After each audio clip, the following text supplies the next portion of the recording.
El lenguaje de los negocios. En el capítulo anterior vimos las notas a los estados financieros y hemos concluido revisando los 5 estados financieros, el paquete completo de estados financieros. Y estos estados financieros, como habíamos mencionado en los primeros capítulos, es la carta de presentación, es el lenguaje de los negocios, es la información necesaria y disponible que existe para poder tomar decisiones en las relaciones comerciales que tenemos. Por tal motivo, estos estados financieros tienen que estar bien hechos, o en nuestro argot profesional le llamamos tienen que tener la razonabilidad. Tienen que ser estados financieros razonables. ¿Y qué quiere decir esto de razonables? Porque muchos se preguntarán, ¿por qué no me dices mejor que esos estados financieros están bien hechos? ¿O que no están bien hechos? ¿O que le falta algo? ¿Por qué me dice que son razonables? Eso no es muy específico. Y sí, es verdad. ¿Qué es la razonabilidad? La razonabilidad es un alto grado de certeza. Pero el auditor no puede decir a ciencia cierta todo está bien, ya que el auditor no revisa todo. La auditoría con base a NIA, con base a Norma Internacional de Auditoría, se la realiza con base a un enfoque al riesgo. Entonces, con base a las revisiones, el conocimiento del negocio, el auditor va a identificar que en ciertas partes hay más riesgo. ¿Riesgo de qué? De errores materiales, riesgo de fraude, y va y revisa. Realiza muestreos, realiza sus procedimientos, realiza sus recálculos y obtiene evidencia suficiente y competente para determinar una opinión. Y esa opinión va a decir, ¿sabe qué? Con base al procedimiento realizado en el marco de las NIA, hemos determinado que los estados financieros son razonables. O no lo son. O son razonables, pero tienen estas cositas que no están muy bien. Ahora bien, ¿cómo podemos nosotros determinar que hemos preparado estados financieros razonables? Podemos decir lo siguiente, que si nosotros aplicamos todas las NIF, que si aplicamos el concepto de los 5 elementos de los estados financieros, como por ejemplo, activo, pasivo, patrimonio, ingresos y gastos, elementos de los estados financieros, hemos aplicado todas nuestras políticas contables de forma coherente. Los estados financieros están libres de errores y de fraudes materiales. Si concluimos con todo eso y adicional que hemos cumplido con las cualidades de la información financiera obteniendo un equilibrio entre ellas, podemos concluir que los estados financieros son razonables. ¿Y quién es responsable de esta preparación y presentación de los estados financieros para que el auditor diga con base a toda su auditoría son razonables o no? ¿Quién es el responsable? El responsable es la gerencia, el representante legal. Él es el responsable de la preparación y presentación de los estados financieros. Así no los haga.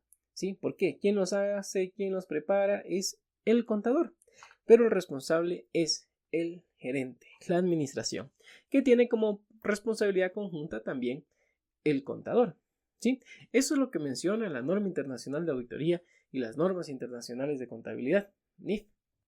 Ahora bien, podría haber casos extraordinarios en el cual no se pueda cumplir con una norma internacional, porque al cumplir con esta norma se va contra el objetivo de los estados financieros, se va contra la hipótesis de negocio en marcha. Quizás revelar cierta información que nos pide la norma podría poner en riesgo nuestras estrategias comerciales o podría ponernos en riesgo o en desventaja con nuestros competidores. Entonces, podría existir el hecho de que los estados financieros son razonables sin aplicar una norma en específico, pero se debe justificar eso en las notas a los estados financieros, el por qué no se ha aplicado cierta norma contable. En este punto hay que considerar que si yo dejo de aplicar algo, un criterio de la normativa contable, es porque estoy considerando que esa aplicación es de un rubro material. Porque si es de un rubro pequeño inmaterial, no pasa nada.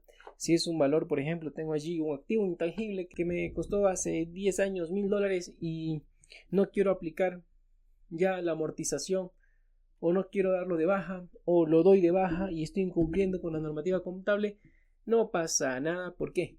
Porque no es material. ¿Por qué? Porque la razonabilidad se va en lo material, en lo significativo. Y ahora usted se preguntará, ¿y qué es material? ¿Cómo considero yo que es material?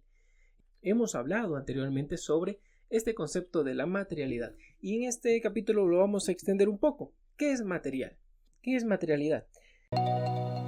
Normalmente los auditores y también la empresa tienen que determinar lo que es material para ellos, como por ejemplo pueden determinar un valor. Este valor podría ser con base a la experiencia, este valor no está escrito. Este valor no está escrito en la normativa contable. ¿Sabe qué?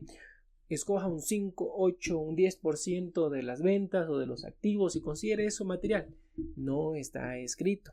La normativa internacional de auditoría tampoco lo tiene escrito, un valor específico para poder determinar el 5, el 10, el 8% que sea material. ¿Sobre qué? Sí, pero hay buenas prácticas que se realizan entre varias firmas internacionales de auditoría y algunos estudios que se han realizado sobre la materialidad. Y en resumidas cuentas podemos mencionar que un número que podríamos decir que es material sería un 10% de una base de materialidad. Un 10% es un promedio general que podríamos decir esto es material en el conjunto de los estados financieros. Y algunas dos normas en la normativa contable nos menciona algo similar sobre el 10% que es la NIC 8 y la NIC 9 sobre un porcentaje relacionado a un 10%.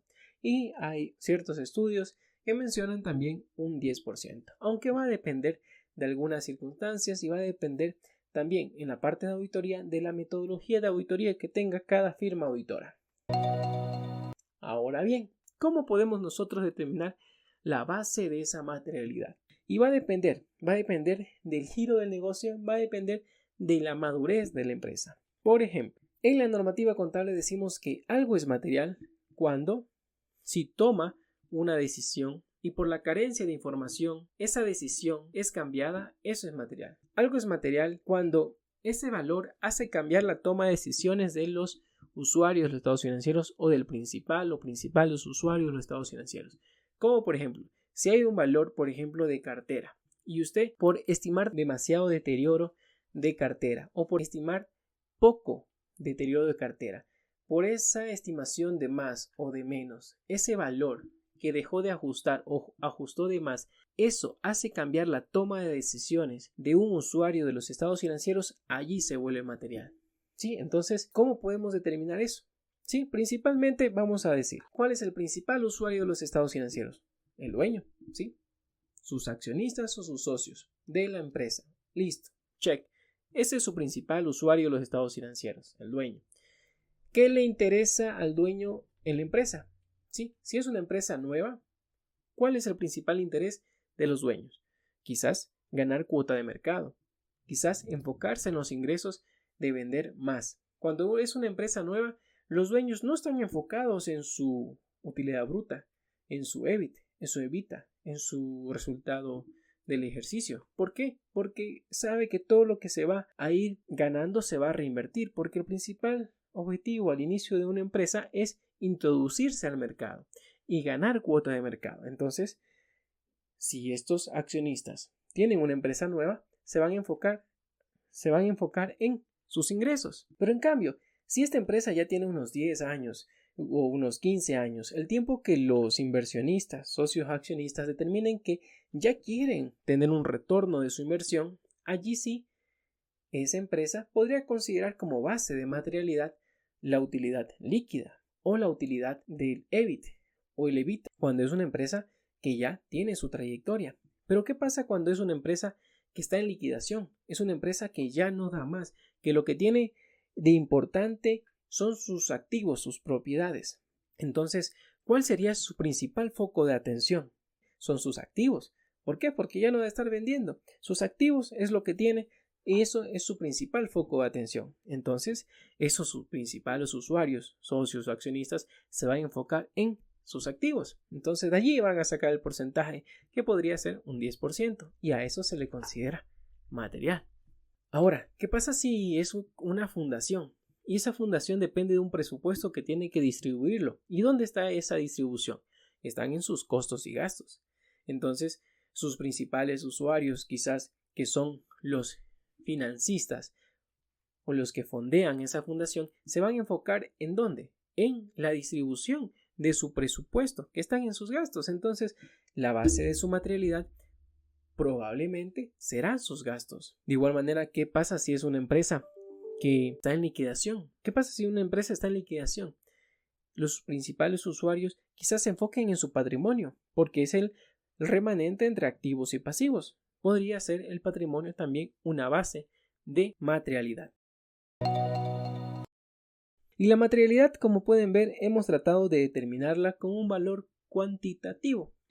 Pero no todo es cuantificable, no todo es números. Hay situaciones en las cuales existe información relevante, información que no es en sí cuantificable. Por ejemplo, si usted nos revela información necesaria para la toma de decisiones de estos usuarios, usted nos reveló que un hecho posterior fue una quema total de la fábrica. Esa información no es cuantificable porque todavía no sabemos los números y no lo puede registrar en los estados financieros porque es un hecho posterior.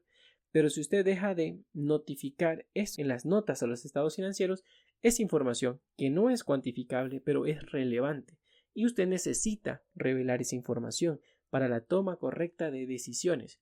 Si usted dejaría de revelar esa información, quizás, muy seguramente, la toma de decisiones de ese socio o de ese accionista o de ese usuario de los estados financieros hubiese cambiado. Entonces, cuando esa toma de decisión hubiese cambiado, ese evento es material o es relevante.